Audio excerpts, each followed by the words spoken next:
जय श्री राधे। रामधारी गुप्ता, खंड 2, प्रतिलेखन संख्या 148, गति 120, शब्द प्रति मिनट। प्रारंभ करें।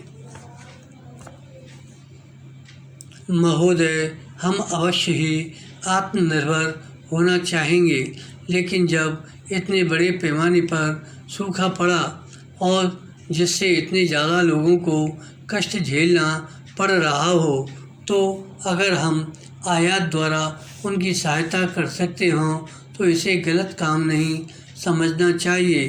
फिर भी हमने मामूली आयात से ही काम चलाया है। देश के कुछ भागों में लोगों के दारुण कष्ट पर कुछ माननीय सदस्यों ने जो व्यथा व्यक्त की है, मैं भी उनमें शरीक हूँ। विराम। मैं उन लोगों में नहीं हूँ जो आमतौर पर अखबारों के हवाले से कुछ कहा करते हैं, और मैं यह भी नहीं मानती कि अखबारों में सब कुछ सही छपता है। विराम। लेकिन अगर कोई बात छापे में देखने को मिलती है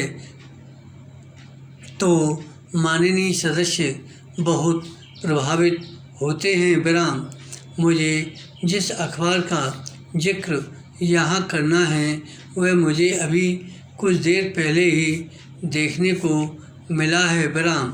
इसमें एक विदेशी संवाददाता ने, जिसने त्रिपुरा को छोड़ सूखाग्रस्त सभी राज्यों महाराष्ट्र, गुजरात, राजस्थान और मैसूर का दौरा किया है, जो कुछ लिखा है वह मैं आपको सुनाना चाहूँगी। मैंने देखा कि अधिकांश भारतीय कृषि क्षेत्र वर्षा की कमी का सामना करने के लिए पहले की अपेक्षा कहीं अधिक समर्थ है। विराम। हरित क्रांति असफल नहीं हुई है।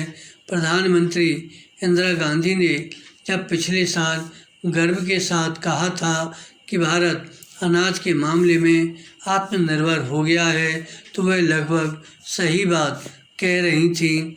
जैसा कि मैंने कहा, हमारी अर्थव्यवस्था ऐसी परिस्थितियों का सामना करने में सक्षम है। इस साल हुआ यह कि मुख्य रूप से वर्षा सिंचित प्रदेशों में मोटे अनाज के उत्पादन पर प्रभाव पड़ा है। हमारी विकास गतिविधियों के कारण गेहूं की पैदावार वर्ष प्रतिवर्ष बढ़ती रही है।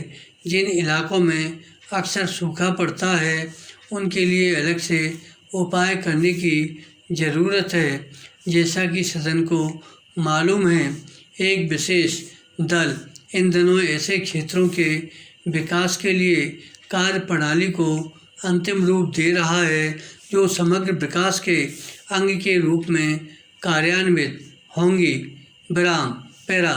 हमारी चिंता का एक और विषय है खाद्यान्न की कीमतों में वृद्धि की समस्या। विराम।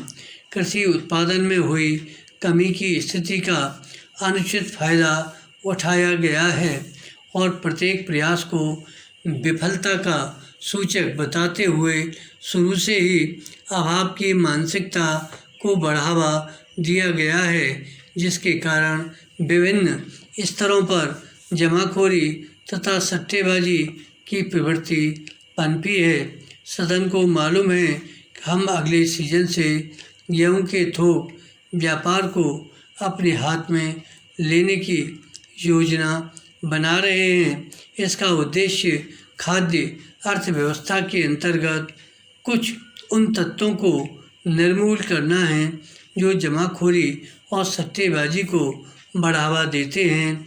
मैं जानती हूँ वह आज के ढांचे में किया जाने वाला एक बड़ा परिवर्तन है, जिसका निहित स्वार्थ वाले लोग विरोध करेंगे और उनकी ओर से इसे विफल करने की सभी कोशिशें की जाएंगी।